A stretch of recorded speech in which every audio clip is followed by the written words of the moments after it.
Welcome to Wetpixel Live. My name is Adam Hanlon, and we'd like to thank Icolite for sponsoring this episode. Icolite do a huge range of housings for almost every camera out there, along with ports, strobes, arms, and accessories. Please go and check them out at icolite.com. Lots to see and lots of great gear to have a look at. I'm super happy to be joined by our regular contributor, Alex Mustard. Hi, Alex. Hey, Adam.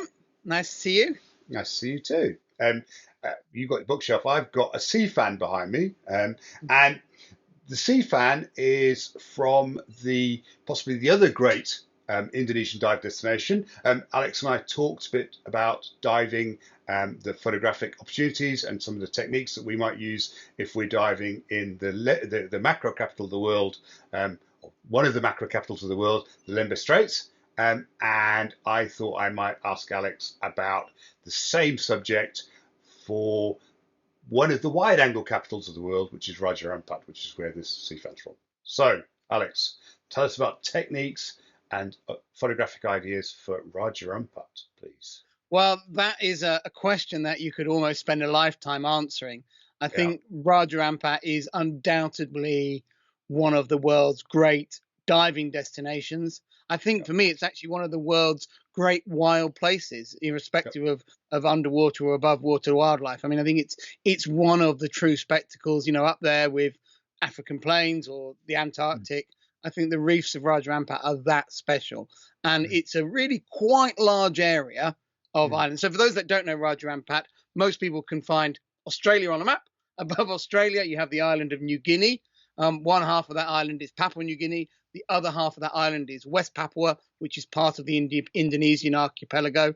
At the western end of the island of New Guinea are a bunch of islands, some of which are quite big, which are very sparsely populated. And there are four main ones, which are the Four Kings, or Raja Ampat in Indonesian, of those four islands.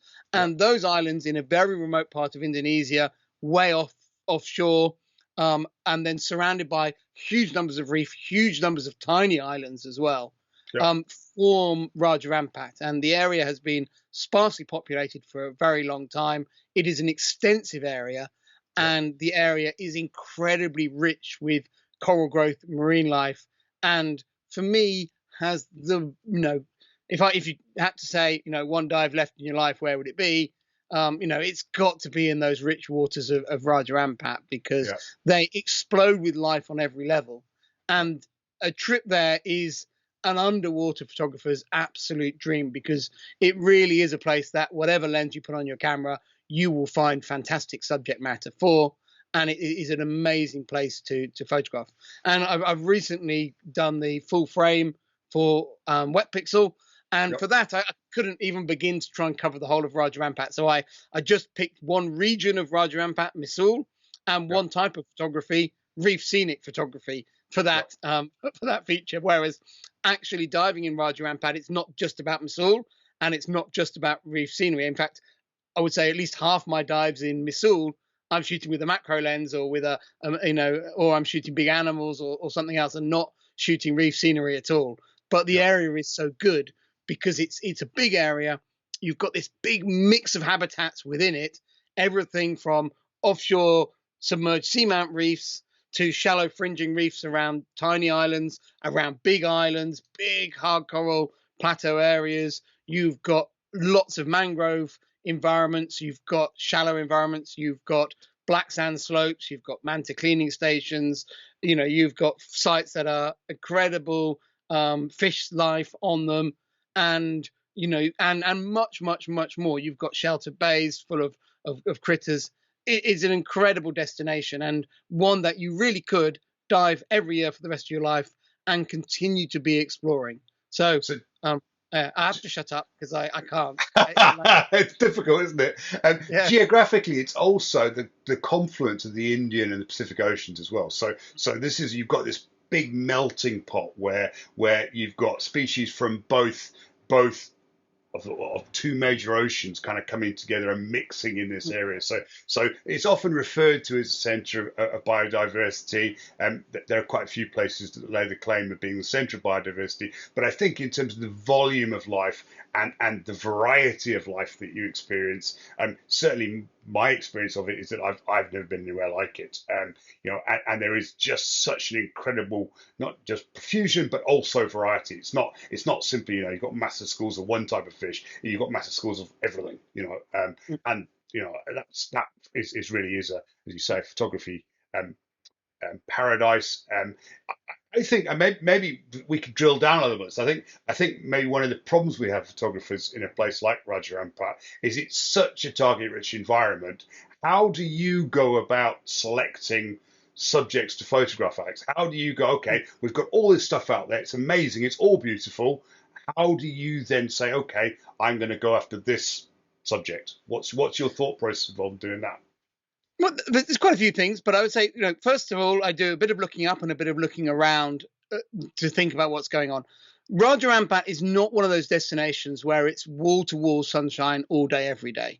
And I do think in the majority of the time, the wide-angle scenic photography benefits from having the sun out. So as a result, I will, look at the weather for a day, and if it's poor weather day, that makes a lot more sense to maybe do some macro photography or do some fish portraits or do some maybe non-scenic wide angle, some of the bigger animal wide angle, that sort of thing that you can do on those days. I'll also look around at what everyone else is doing. And for example, I always say that Raja Ampat is the best place in the world to photograph pygmy seahorses. There are sites there where you can find pygmies at safety stop depth. There are sites that can have all three species of pygmies that you find in that area on one dive site. And there are plenty of opportunities to shoot them during the trip. And so I always wait till everyone else wants to shoot wide angle, for example, and that's the dive I'll put my macro lens on to shoot pygmies or to look for nudibranchs or whatever, so that if I find a great subject, I know on that dive I can be the only one shooting it. And yeah, definitely all my favorite pygmy seahorse photos are all taken on Raja Ampat trips. And almost all of them are taken on dives where I was the only person shooting pygmies because everyone else wouldn't put a macro lens on for love nor money because they wanted to shoot the amazing viz and the amazing scenery. But by choosing to be contrary on those dives, the dive guide could put me on some pygmies or I could find some myself, and I didn't have to share them with anyone. And for me, with pygmies, that makes a massive difference because it's not that I'm going to take 1,000 million pictures. It's actually the opposite. What's great, the best way to get great pictures of pygmy seahorses is to have time with them where you don't feel the pressure of having to take the pictures because someone else is waiting. And you can sit there and you can watch and you can wait till they're relaxed. You can watch them moving around the fan on their own, wait for them to maybe come together, wait for them to be in the right place and relax, not carrying away because they can see big things looming around the sea fan. And that's totally transformative. And that's one of the things I love about it. The visibility in Raja can be a bit up and down as well. So as well as looking around, I'll also look down and try and get a good feeling for what the viz has been like in that area. You can always get surprises, but if it's poor visibility conditions, again, that might point you towards doing some more macro. If it's great visibility and it's sunny, you've got to be pretty dumb not to put in the wide angle lens on unless you're trying to be contrary. So those factors, I think, whether you're on liverboard or resort based in Raja, are really important. It's the final thing I would say, just choosing dive sites, is it's really important to talk to the dive guides because Raja Ampat does not offer one type of diving. It offers an incredible diversity: jetty dives, mangrove dives, seamount dives, reef dives, and muck dives, everything. And obviously, you should also be bearing a lot of what you're going to shoot by speaking to the dive guides. And I typically do that the day before. What are the dives we're doing tomorrow? Understand what we're doing. And obviously, I'm normally running workshops, so I'm actually proactively telling the group, these are the dive sites, these is what's good to be shooting on these dives, and sharing this same advice with them. Yeah. So one of the things you mentioned about dive sites, and I think this is a really important point, what often Raja Ampat has a lot of strong current. That's part of the reason why it has got this incredible diversity, because those currents are bringing in nutrients and feeding the corals, feeding the animals that are, and so it's very hard. I find very hard to be productive when the current's really strong. So talking to the guides, inevitably current varies periodically, often during the day, and talking to them and finding out when's the best time to go to a particular reef when the current will be reduced. It's not that I can't deal with current; it's just that I find photographically I'm not very productive when I'm sitting in a raging current trying to take pictures and my strobe arms are getting pushed behind me and all that kind of stuff. So again, choosing your sites, speaking to the dive guides, trying to pick times when their optimum photographically is a good thing to do. I think I definitely agree with you that obviously there's no point diving in conditions in which you can't take photos. However, I approach scenery photography a little bit differently in Raja Ampat than I do in other areas. Typically in photography, the way to create an eye-catching image that people want to look at is to create a simple picture. Busy, messy pictures don't normally catch the eye.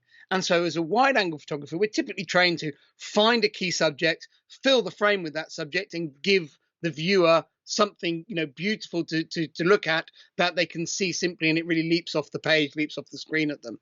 And in Raja Ampat, you have endless choices of amazingly shaped soft corals, beautiful colored sea fans that you could take those sort of close focus wide angle pictures.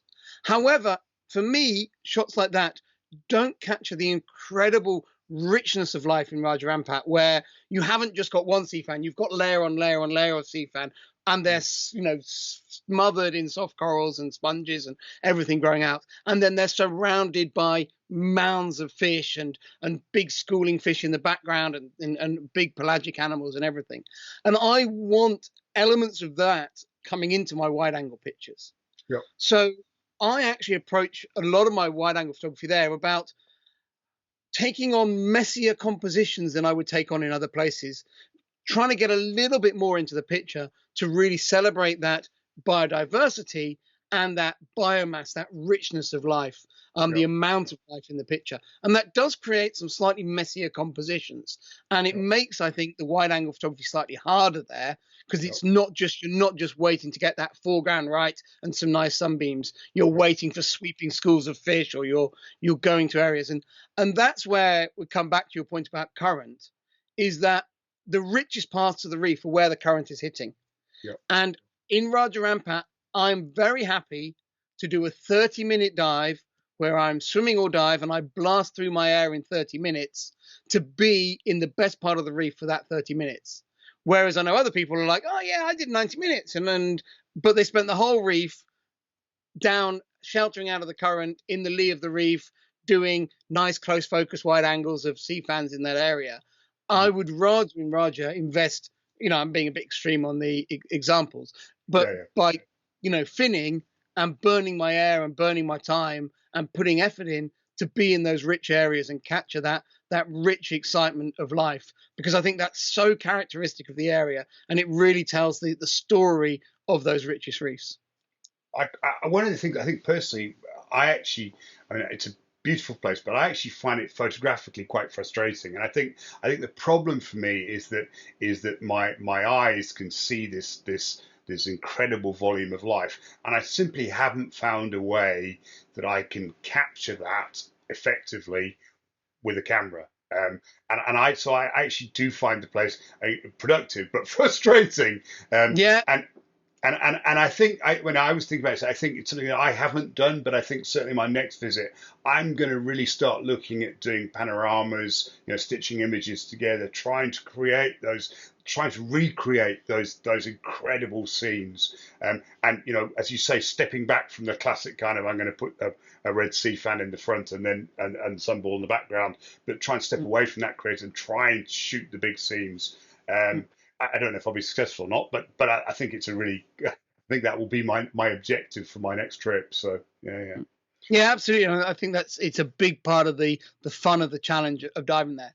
I think it's easy to forget that Raja is also really about fish life, and a lot of the wide angle that I shoot there is maybe not with the fisheye, but it's with maybe a slightly tighter lens, 10-17 at the 17 end, or with a WACP type lens, where you're able to have a slightly tighter field of view and really celebrate those fish schools, whether it's schools of sweet lips or schools of fusiliers or Jacks, whatever, yeah. or masses of jacks or everything. Mm, And I think that's a really important part of the Raja Ampat story as well. mm, And for that fish photography, that's often the case. It's all about neatness. There's lots of schools of snappers and everything like that as well. But the key with fish photography is it's all about those formations. And that type of photography, although you can get close enough with the fisheye, the slightly tighter viewing lens allows you just to shoot those shots from just a little bit further away. And I'm talking about the difference of being within touching distance and being slightly outside of touching distance. mm. And when you're just slightly further away, the formation of the fish stays more neat. And it's that neatness that comes through in the image. It's that simplicity again. I think that helps the picture graphically appeal to the audience. So Yep. with schools of fish there, and it's schools of batfish, just school after school after school, Yeah. telling those stories in graphically strong pictures is really important. Yeah. Yeah. You mentioned pilots through Raja Ampat, and it's probably worth mentioning that by and large parts of Raja Ampat are actually a bit of a conservation success as well. It's part of the story as well. And certainly, for example, Misulika Resort, which is one resort in the area, was originally a shark fishing camp, I believe. Yeah. And that since it's been established, well, I think you've got the facts at your fingertips there, Alex. I think. Am I right in saying that? Yeah. Since being established as a I resort? mean, actually, it's something that I pulled out in for the full frame on Wetpixel. Is I really wanted to celebrate that area because it is a great conservation success story. And the funny thing is that the whole philosophy is not based on great technology or any complicated idea. It's simply based on the fact that you find an area of the ocean that is still in good condition, and you properly protect that part of the ocean from the things that damage it. You don't just say, yeah, this is a park, but we'll still allow some fishing, or we'll still allow this or that or the other. You properly protect it, and you use, in this case, tourism to properly fund it. So you set up a resort, you make part of that resort's philosophy, creating this marine protected area and sustaining it. And the Missoul Eco Resort has a 300,000 acre marine protected area around that area, which they negotiated with the local chieftains who own that land. They pay money to them, and they also use their to maintain it so that they're fully on board. And they employ 15 full-time rangers to patrol it in a fleet of 5 fast boats. And so that means it's properly protected, and people aren't going there. And it also means that you as a tourist, if you spend money going to these areas, those park fees that you pay or resort fees that you pay are actually going to conservation, not going mainly into administrators' pockets and a small amount filtering down to the ground. And they have seen ridiculous changes there. I actually dove Missoul back before the resort started being built, back in the mid 2000s. And actually, this will sound crazy, but one of the then experts on Raja Ampat, who was running liveaboard trips there and everything, told us not to bother going down to Missoul because there was no good diving there. Because at that time, liveaboards didn't go down to Missoul. And we went down to Missoul, and we were the only boat in the whole of Missoul. And it was, and we were actually being advised not to go there because it wasn't very good. There was too much runoff from the island. But this particular expert had never explored the area that we all now dive. And it was an incredible trip. And those dives, were definitely, to that point in my life, I was doing on the same dive the best hard coral dive on my life and the best soft coral dive on my life, the most beautiful reef dive on my life. And that standard was just ticking up dive after dive after dive. But I go back there now and it's way better. Okay, there's a few corals that have, seen a bit of diver traffic and that sort of thing. But the change in fish life is incredible. The scientists, in the first 6 years of the park, and it's much older than that now, they measured a 250 increase in the amount of fish in there, the weight of fish. You take the fishing away and the fish grow big and they grow heavy, and then they produce more young because they're much bigger animals. And it healthy, just, it's a simple equation. And the big pelagic, the big reef predators, particularly the sharks and the mantas, their numbers have gone through the roof. And my first trips to Raja Ampat, I didn't see a manta and I didn't see a shark. Well, I saw one shark all trip. Yeah. Whereas now you dive in Yeah. Missoula in particular, you see mantas every day, you see sharks every dive, Every day. Yeah. Yeah. Yeah. and it's and that's been a tremendous success. So yeah, I really think I exciting. think I think one of the other keys to success, and this is probably broader in Raja Ampat, is there's been a tremendous relationship established with local authorities, and a lot of those are sort of what we might describe as tribal authorities, but traditional authorities, possibly a better way of describing them. And there's been a real partnership between organisations like Conservation International, for example, who have really gone in there and really set out to show how tourism can benefit local people and provide incomes that can mean that they don't need to rely on subsistence fishing, for example. And that they're very. There's no doubt that the majority of people that do live, and it is a sparsely populated area within the Raja, appreciate the value that the oceans are providing, not purely in food terms. They're looking at it as being a resource that needs protecting, looking after. So great success story. Um, I, yeah, wonderful. I also, I know we could talk for ages and ages and ages about all the different dives, but I think a factor that stays in a lot of people's minds when they go to Raja are some of the mangrove and shallow environments that you can explore, from weird places like the kind of saltwater river of the passage to, there's lots of different mangrove dives you can do around the archipelago. And they're very, very different diving experiences. There were Yeah, also some amazing jetty dives in yeah, those shallow water as well, where you've got rich growth on these jetties, and all these dives, if you make it down to safety stop depth, you're doing well. It's generally your maximum depth, and you're going to have 2 hours in the water of the most amazing marine life ever, and you're yeah, going to go 12 feet 4 meters deep or something like that. yeah, It's incredible. The one photographic tip I've got for those dives is, for those shallow dives, you really need sun. And when I'm certainly running my trips there on the liveaboards and things, we will make plans for days about what we want to do, but we'll always have a backup plan. And if we go somewhere and it's not the sunny day, it's a heavy rain day, you're not gonna get those special shots in those environments until the sun is out.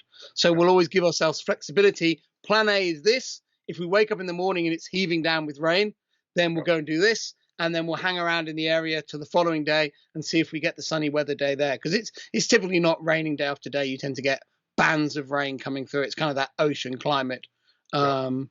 But really fascinating area, and I love shooting that shallow water wide angle in Raja Ampat. You spend so much time 3 or 4 meters deep, 10, 12 feet deep, just surrounded by amazing photographic opportunities.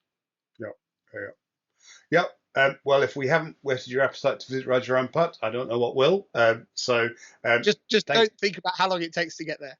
Yeah, no, that's the drawback, isn't it? But please, probably a really good way to get inspired would be to look at the full frame feature that Alex has just published on the reef scenery at Missoula, and beautiful imagery. Thank you for sharing them, Alex. But also, Alex, there's lots more beautiful imagery from Raja Ampat. If you go onto amuster.com and search for Raja Ampat, I'm looking at you. Or just type in. Well, if you type Raja, you get Raja forms, which are stingrays and things as well, and rays. So yeah, best to type in Ampat, I would think, or Raja Ampat. Yeah, you can just type Ampat. And there'll be a bunch of inspiration on there. So yeah, fantastic. So thank you very much, Alex. I'd like to thank Icolite again very much for sponsoring this episode. We can't make these episodes without our sponsor support, so we much appreciate it. Please feel free to add any comments in the comment section below. And obviously, please head on over to Wetpixel to full frame and have a look at Alex's feature. And feel free to drop us a like if you enjoyed it. Thank you very much. I look forward to seeing you again soon.